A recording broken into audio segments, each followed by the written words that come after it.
जॉबच्या हबमध्ये तुम्हा सर्वांचं स्वागत आहे. मित्रांनो, इंजिनिअरिंग तर झालं, पण आता पुढे काय?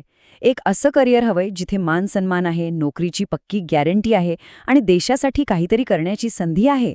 मग आजचा हा एपिसोड खास तुमच्यासाठी आहे, कारण भारतीय रिझर्व्ह बँक म्हणजेच RBI तुमच्यासाठी एक जबरदस्त, एक सोनेरी संधी घेऊन आली आहे. चला तर मग या संधीबद्दल सगळं काही जाणून घेऊया.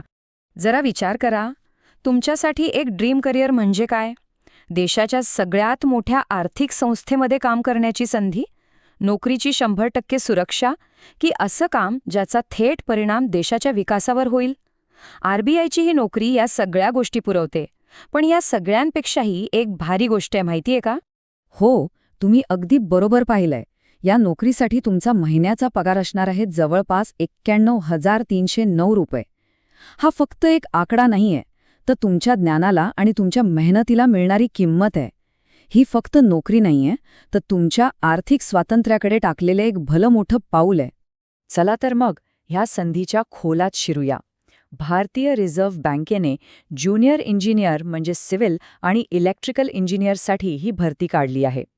ही फक्त एक सरकारी नोकरी नाही, तर देशाची आर्थिक धुरा सांभाळणाऱ्या संस्थेचा एक महत्त्वाचा भाग बनण्याची संधी आहे, हे लक्षात घ्या. आता इथलं गणित जरा नीट समजून घ्या.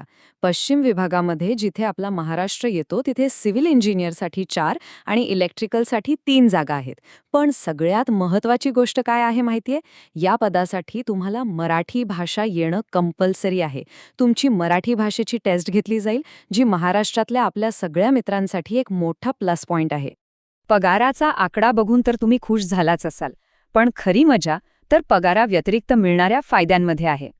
RBI तुम्हाला फक्त पगारच नाही, तर एक कम्प्लीट लाईफस्टाईल पॅकेज देतं, जे तुमचं आणि तुमच्या कुटुंबाचं भविष्य एकदम सुरक्षित करून टाकतं. तर बघा, तुमचा सुरुवातीचा बेसिक पगार असेल 29,000 रुपये. पण थांबा, त्यावर तुम्हाला 9 ॲडव्हान्स इन्क्रिमेंट्स मिळतील, म्हणजे तो थेट 47,700 रुपयांवर जाईल. आणि मग त्यात बाकीचे भत्ते मिळून आकडा जातो तब्बल 91,309 रुपयांवर. एवढंच नाही, तर बँकेकडून राहायला घर, मेडिकल सुविधा, फिरण्यासाठी प्रवास भत्ता, दुसरं काय पाहिजे?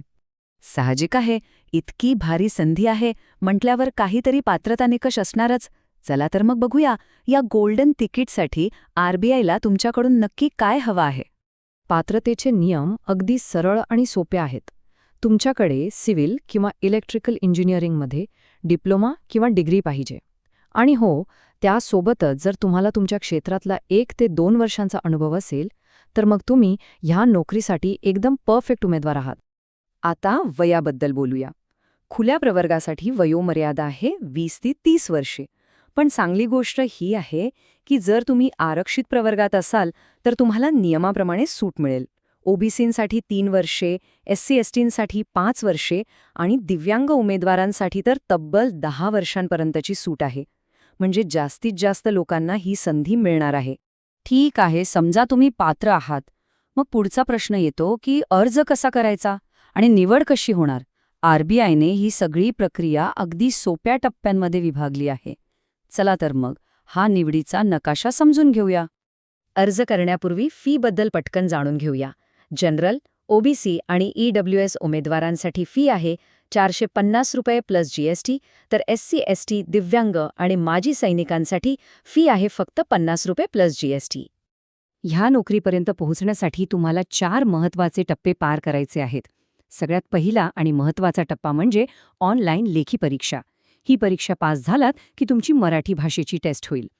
त्यानंतर तुमच्या कागदपत्रांची तपासणी होईल आणि सगळ्यात शेवटी एक मेडिकल टेस्ट होईल. हे सगळं पार केलं की नोकरी पक्की. एक गोष्ट नेहमी लक्षात ठेवा, चांगली संधी जास्त वेळ थांबत नाही. या भरतीचं वेळापत्रक ठरलेलं आहे आणि वेळेवर अर्ज करणं खूप महत्त्वाचं आहे.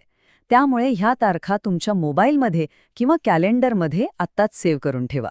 ऑनलाईन अर्ज 16 एप्रिल 2026 पासून सुरू होत आहेत आणि शेवटची तारीख आहे 6 मे 2026. वेळ खूप कमी आहे आणि बघता बघता निघून जाईल, त्यामुळे जास्त विचार करू नका, पटकन तयारीला लागा. थोडक्यात काय, तर ही फक्त एक नोकरीची जाहिरात नाही, ही एक संधी आहे. देशाच्या आर्थिक विकासात सहभागी होण्याची, एका मोठ्या संस्थेशी जोडले जाण्याची आणि स्वतःसाठी एक चमकदार भविष्य घडवण्याची. अशी संधी पुन्हा पुन्हा येत नाही. अर्ज करण्याची लिंक आता सुरू झाली आहे.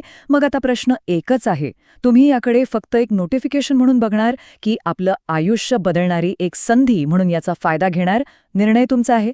जॉबचन हबला सबस्क्राईब करायला विसरू नका. भेटूया पुढच्या वेळी.